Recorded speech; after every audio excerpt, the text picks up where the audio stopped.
Setiap keluarga pasti mendambakan kehidupan yang damai, tentram, dan penuh kebahagiaan. Namun dalam perjalanan rumah tangga, tak jarang ujian dan cobaan datang menghampiri. Saat itulah kesabaran dan pemahaman terhadap ajaran agama menjadi kunci, penting untuk menghadapi dan menyelesaikan berbagai masalah dengan bijak. Dalam rumah tangga, peran orang tua sangatlah besar, terutama sosok seorang ayah sebagai kepala keluarga.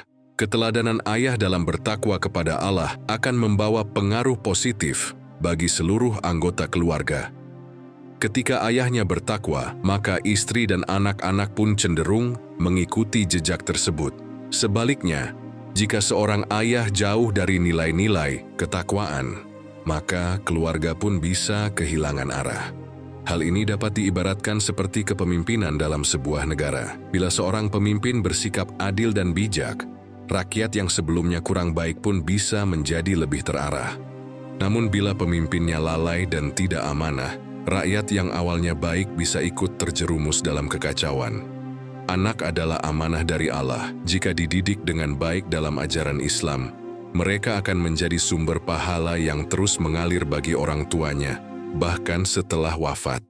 Namun jika lalai dalam mendidik anak, mereka bisa menjadi ujian yang membawa kesulitan, baik di dunia maupun di akhirat.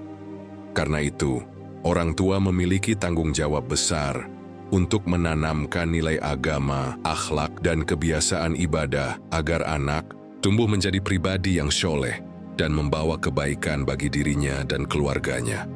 Dalam kehidupan sehari-hari, harta dan anak-anak adalah dua hal yang sangat dicintai oleh manusia. Keduanya sering dianggap sebagai simbol kesuksesan dan kebahagiaan.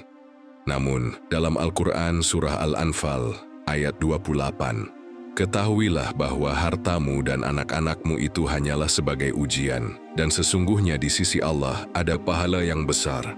Allah mengingatkan bahwa harta dan anak-anak bukan hanya nikmat, tetapi juga merupakan ujian atau cobaan bagi setiap insan.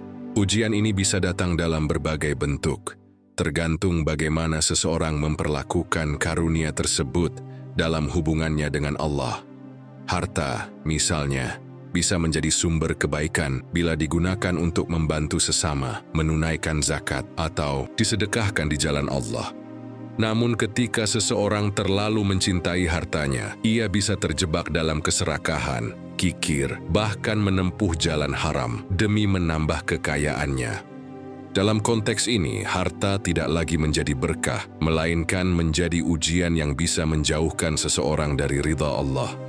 Begitu juga dengan anak-anak, kehadiran mereka adalah anugerah besar dari Allah, tapi cinta yang berlebihan terhadap anak tanpa diiringi dengan tanggung jawab spiritual dan pendidikan agama bisa menyebabkan orang tua lalai dari tugas utamanya sebagai hamba Allah.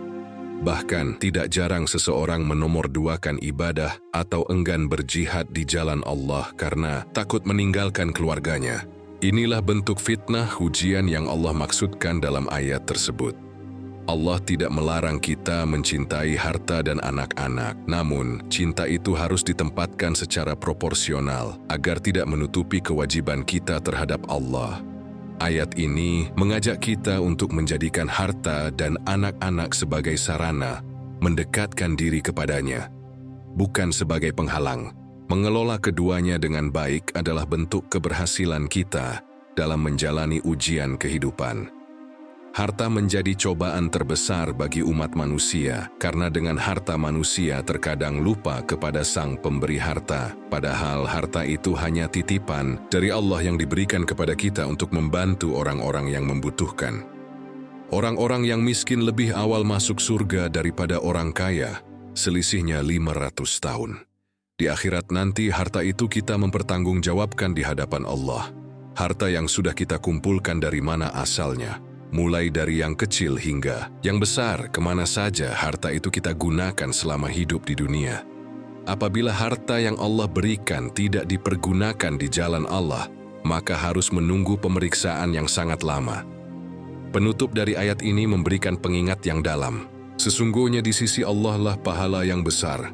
Siapapun yang mampu menjaga keseimbangan hidupnya, tidak terlena dengan kenikmatan dunia, dan tetap istiqamah dalam ketaatan, maka ia akan mendapatkan balasan yang jauh lebih besar dan abadi dari apapun yang ada di dunia ini.